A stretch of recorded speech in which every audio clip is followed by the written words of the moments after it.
Sanggar Cerita mempersembahkan Sabda Pandita Ratu.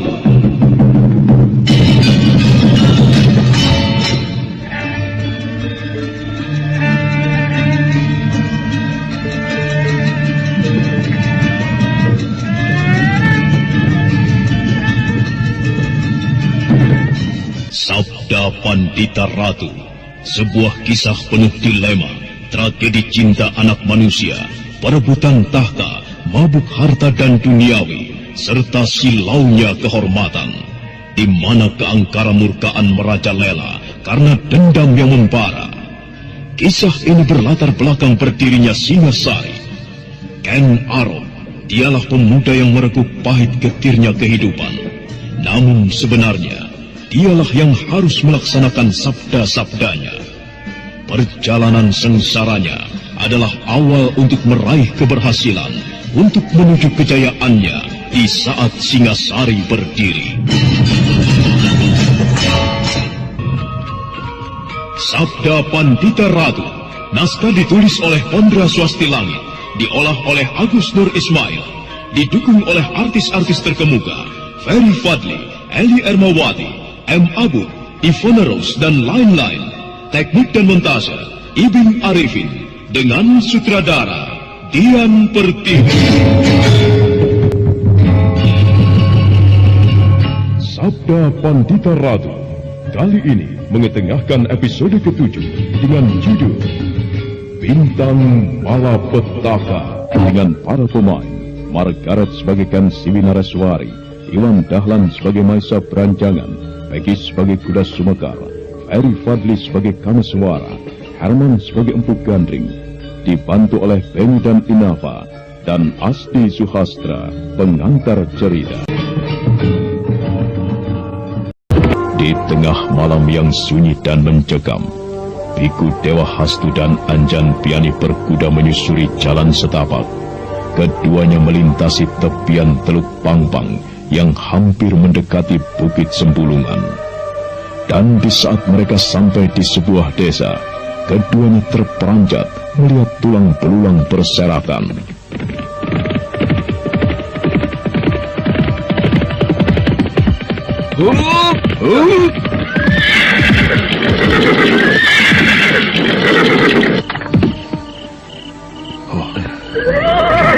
Apa di sini? Kenapa banyak sekali tulang belulang berserakan? Rupanya desa ini baru saja terjadi sebuah peristiwa yang mengerikan, Kakang. Sungguh biadab sekali perbuatan orang itu. Bagaimana menurut Kakang? Barangkali Kakang mempunyai gambaran tentang perbuatan siapa ini. Sulit sekali menerka perbuatan siapa ini, adik. Kalau bocah Pradata yang melakukan, rasanya tidak mungkin. Bagaimana dia bisa melakukan perbuatan biadab ini, melebihi kejamnya binatang? Lihat saja baik-baik.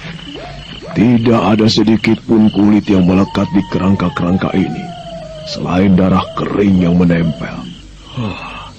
Iya. Jangan-jangan bukan manusia yang melakukannya, Kakang. Entahlah.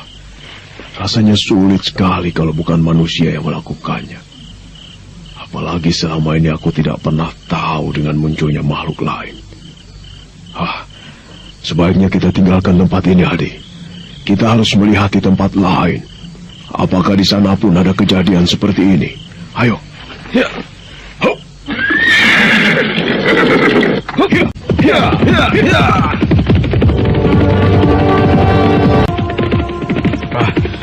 Rupanya di sekitar jalan ini pun banyak sekali tulang-tulang berserakan, Kakang. Iya. Aku jadi semakin penasaran, adik. Aku ingin tahu apa sebenarnya yang tengah terjadi. Lihat tengkorak manusia itu. Sebelahnya ada sebuah pedang. Aku rasa dia seorang pendekar, adik. Ya, sepertinya demikian, Kakang.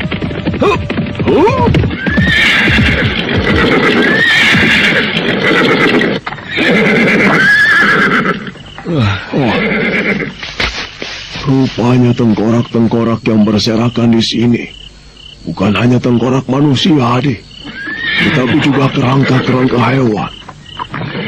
Dia memang bukan manusia. Lalu makhluk apa dia sebenarnya?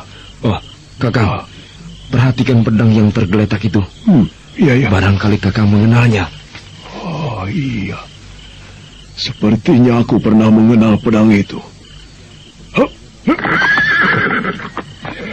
Oh, iya. Aku baru ingat.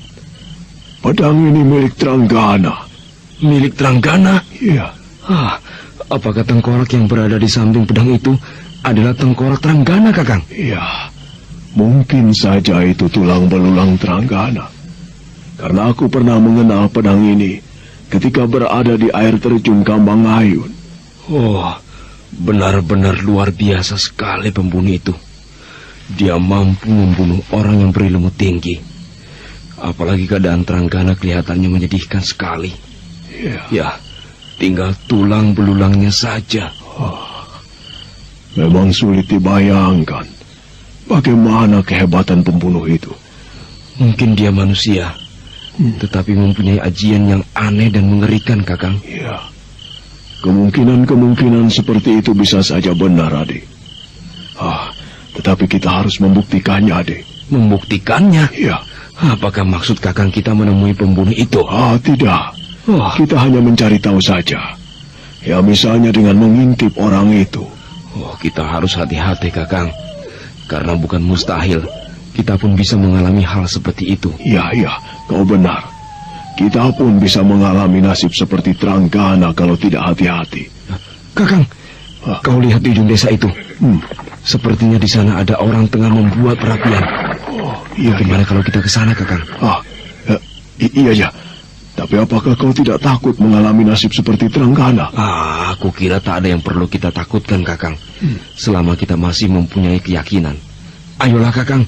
Iya. Bukankah kita membutuhkan keterangan yang jelas dari peristiwa ini? Iya. Ayolah. Kakang, bagaimana seandainya yang kita lihat itu bukan perapian? Maksudku, itu cahaya dari makhluk yang ganas, yang telah membuat teror di desa-desa. Kita akan hadapi kalau memang kehadiran kita diketahuinya, adik. Bukankah kita pun melihat cahaya itu dengan mengintip dulu? Sudahlah. Kau tidak perlu mengkhawatirkan sesuatu yang seharusnya tidak perlu kita resahkan. Ayo.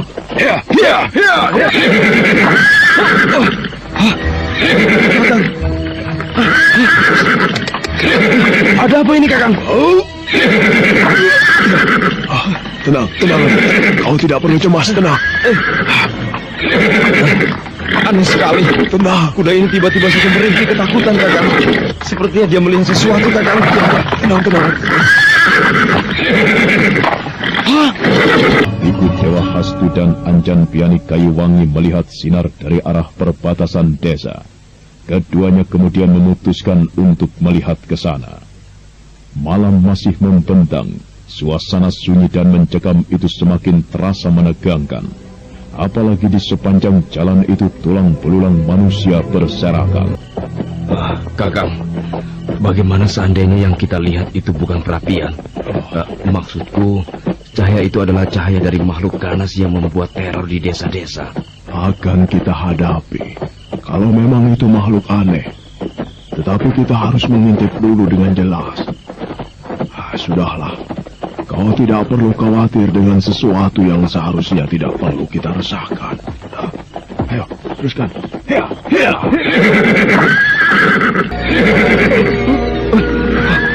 Kakang, ada apa ini? Tenang, adik. Kita tidak perlu cemas. Aneh sekali. Kenapa kuda ini tiba-tiba saja meringkih-ringkih ketakutan, Kakang? Sepertinya dia melihat sesuatu yang menyeramkan, Kakang.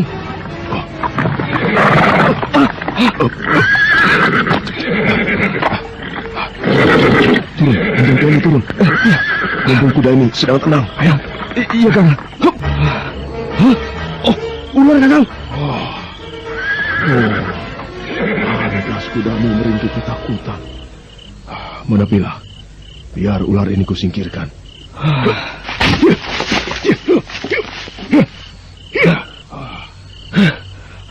Ada saja. Ayo, kita lanjutkan perjalanan. Sepertinya hari sebentar lagi akan terang. Cahaya di ujung desa itu pun sudah tidak ada, Kakang. Apakah kita akan tetap ke sana? Ya. Kenapa harus kita urungkan, Adi? Bukankah tadi kita berniat ke sana? Hah? Ayo.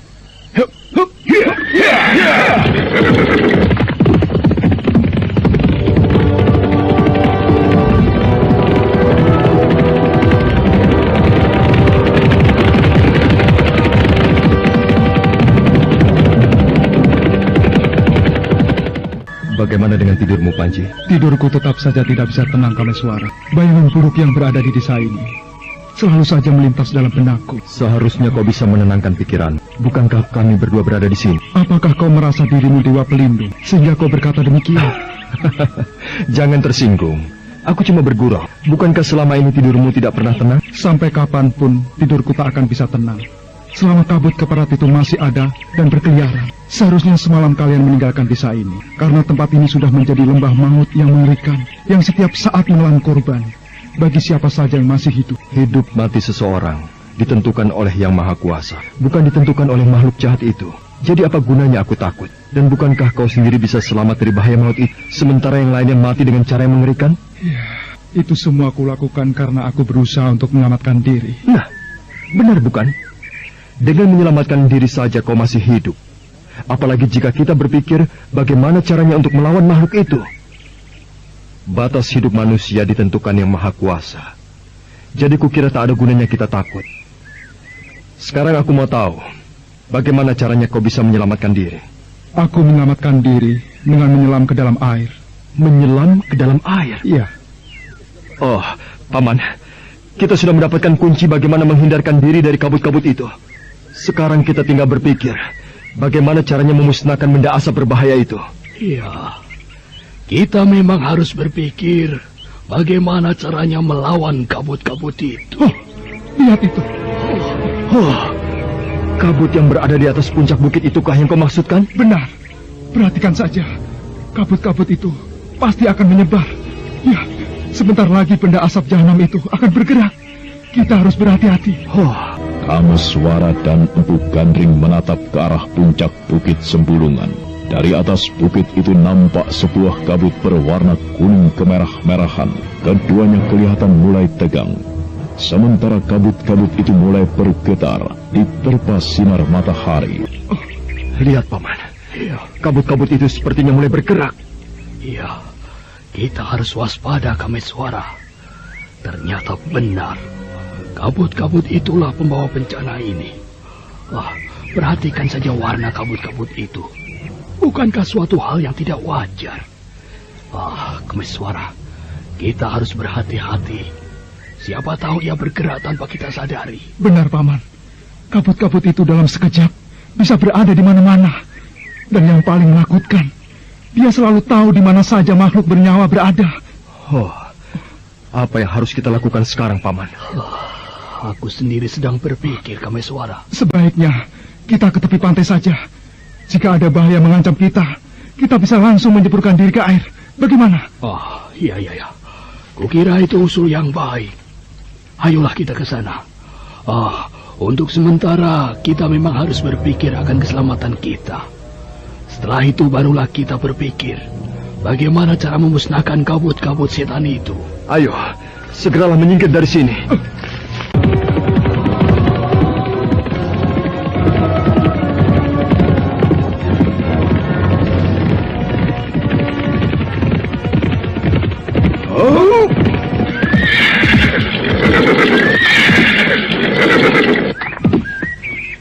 Kenapa kita berhenti di sini, Kakang?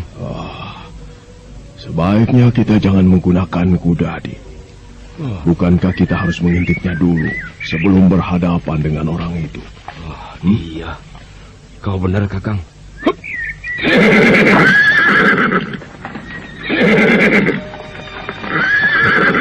Bukankah itu Tumenggung Ida Paksa, Kakang? Ternyata ingatanmu masih kuat tadi. Dia memang Tumenggung Yuda Paksa. Tapi kenapa orang itu berada di daerah ini? Apakah dia tidak tahu bahwa di sini sedang terjadi kemelut? Kukira dia tahu, Kakang. Mungkin kehadirannya Di sini pun karena benda yang jatuh dari langit itu. Dia melihat kemari, Kakang. Iya. Oh, apakah dia tahu bahwa ada orang yang mengintipnya, Kakang? Berhati-hatilah, adik. Tumenggung Yuda Paksa termasuk orang yang jeli. Kurang ajar. Siapa orang yang mengintaiku? Apakah dia tidak tahu siapa orang yang tengah diincarnya? Akan kuberi pelajaran kedua orang itu dengan ranting-ranting kecil ini. Untung saja keduanya waspada dengan apa yang terjadi. Akhirnya ranting-ranting itu pun menancap pada sebuah pohon setelah Biku Dewa Hastu dan Anjan Piani melompat ke atas. Melihat munculnya dua orang itu, Tumenggung Yuda Paksa mendesah geram. Ajar. Rupanya kalian yang mengintaiku. Apa maksudmu, ha? Tahan amarahmu, Tuhan. Kami tidak bermaksud apa-apa. Kalau boleh aku tahu, kenapa Tuan Tumenggung sampai berada di tempat ini? Jangan berpura-pura tidak tahu kau keparat. Aku tahu kehadiranmu di sini pun karena benda itu. Untung saja kau masih bisa menyelamatkan diri. Kalau tidak, mungkin sekarang kau sudah jadi bangkai. Rupanya amarahmu tidak bisa dikendalikan. Apakah kita tidak bisa berbicara baik-baik, Tuan? Apa perlunya bicara baik-baik denganmu? Kau pikir aku ini sahabatmu? Aku tidak pernah berpikir bahwa kau sahabatku. Kalau Tuhan tidak ingin bicara baik-baik denganku, baiklah. Mungkin kita tak akan pernah damai dalam hal apapun. Cukup. Jangan berbelat-belit. Katakan siapa kau sebenarnya. Apakah kau lupa padaku, Tuan Tumenggung? Bukankah tadi kau sempat menyapaku, sekalipun dengan kemarahan? Aku memang pernah mengenalmu. Tetapi aku tidak tahu siapa kau sebenarnya. Ya, baiklah. Aku akan menjelaskan siapa aku sebenarnya. Apakah kau masih ingat dengan telik sandi yang bernama Lintang Panjer Sore yang telah menggetarkan Kediri itu? Apa hubunganmu dengan telik sandi itu? Bukankah yang kubutuhkan adalah penjelasan tentang siapa kau sebenarnya? Iya, sabar, tenang. Kau tidak perlu menarik urat jika ingin tahu siapa aku sebenarnya. Baik, mungkin kau tidak akan pernah mengerti tentang Lintang Panjer Sore. Namaku Biku Dewa Hastu. Biku Dewa Hastu? Iya. Lalu apa hubunganmu dengan Tumenggung Murti Wandawa? Seharusnya kau tidak perlu menyebut dia lagi sebagai seorang Tumenggung, Tuan. Kakang Sakyamurti sekarang adalah rakyat biasa, seperti halnya Tuan sekarang. Keparat. Rupanya kau sengaja memancing-mancing kemarahanku. Aku tidak memancing-mancing kemarahanmu. Aku bicara apa adanya. Cukup. Katakan ada hubungan apa kau dengan Sakyamurti. Jangan buat kemarahanku meledak. Nanti kau akan menyesal sendiri, Dewa Hastu. Sombong sekali kau, Tuan Yuda Paksa. Seharusnya dalam keadaan seperti ini, kau tidak perlu lagi menonjolkan kesombongan. Kakang Sakyamurti adalah saudara seperguruanku. Dan lebih dari itu, dia adalah kakak kandungku. Pantas kau begitu membelanya dan mempertaruhkan nyawamu untuk keselamatan dia. Rupanya kau adik kandung Sakyamurti, ya? Katakan di mana dia sekarang berada. Sakyamurti masih menjadi buronan pemerintahan Kediri. Sekalipun dia masih menjadi buronan pemerintahan Kediri, apa gunanya Tuan menanyakan kakangku? Bukankah kau sendiri sudah tidak ada hubungan lagi dengan Baginda Kertajaya? Apakah dengan berhasil membawa kakangku ke Kediri, kemudian kau akan mendapatkan imbalan dari Baginda? Mengenaskan sekali. Cukup. Keinginanku untuk bertemu dengan saudaramu bukan lagi bicara masalah buronan, melainkan bicara masalah dendam. Aku sangat kecewa sekali padanya, Dewa Hastu. Dia telah menghancurkan masa depanku. Betapa piciknya, Tuan. Kegagalanmu dalam bertugas dan dicopotnya jabatanmu kau limpahkan pada kakangku. Kau katakan semua itu akibat dari kakangku. Bercerminlah, Tuan. Kukira kau punya pikiran luas untuk berpikir dan mengatakan siapa sebenarnya yang salah dalam hal ini. Siapapun yang salah, yang jelas masa depanku hancur akibat ulah Sakyamurti. Katakan di mana dia berada, Dewa Hastu. Aku tidak akan mengatakan di mana Kakang Sakyamurti berada, sekalipun aku tahu di mana dia sekarang. Jahanam, kau benar-benar memuakan keparat. Rupanya kau sengaja memancing-mancing kemarahanku. Tidak ada gunanya kau mengumbar amarah, Tuan. Aku tidak akan mundur seandainya kau ingin melampiaskan kemarahan. Tetapi setidak-tidaknya berpikirlah dan renungkan siapa aku sebenarnya. Mungkin kau masih ingat bagaimana kemampuan olah kanuragan yang kumiliki, kan? Tidak kusangka manusia yang bernama Dewa Hastu ternyata mempunyai sikap sombong. Kesombonganku ada alasannya, Tuan. Dan lebih dari itu, aku hanya sekedar memperingatkanmu bahwa kau tidak akan mampu melawanku. Apalagi sekarang aku berdua dengan saudaraku. Bagaimana? Apakah kau berniat untuk berkelahi dengan kami berdua? Bagaimana? Aku sudah bisa membaca wajahmu, Tuan. Biar bagaimanapun kau tidak akan berani mengajakku untuk berkelahi. Sebaiknya lupakan saja masalah kakangku. Semua itu demi keselamatanmu. Dan bukankah kehadiranmu di sini mempunyai tujuan tertentu? Maksudnya, bukan untuk mencari kakangku, kan? Baik. Untuk sementara aku akan melupakan masalah Sakyamurti. Tetapi suatu saat, dia harus kubawa untuk menghadap Kertajaya. Sekarang lebih baik kalian pergilah. Dan jangan turut campur dengan apa yang akan kulakukan. Aneh sekali. Seenaknya kau mengusir kami dari sini. Apa kau pikir yang menginginkan logam itu hanya kau saja? Tidak, sobat. Kami pun menginginkan logam yang turun dari langit itu. Kalau tiba-tiba kau mengusir kami, itu sama saja perbuatan bodoh. Jahanam! Rupanya aku memang harus turun tangan untuk mengusir kalian. Sabar, Tuan, tenang. Kami sebenarnya tidak menginginkan benda itu. Kehadiran kami berdua tidak lebih hanya ingin tahu apa yang akan terjadi di sini. Apakah Tuan tidak melihat tulang-tulang yang berserakan di sepanjang jalanan ini? Iya, itu adalah wabah yang disebarkan oleh benda logam itu. Kalau kalian berniat macam-macam, maka seperti itulah akibatnya. Anjan Pianik Kayu Wangi segera menoleh pada Saudara pendengar, untuk mengetahui jawabannya, ikutilah kelanjutan kisah ini dalam seri berikutnya. Sampai jumpa.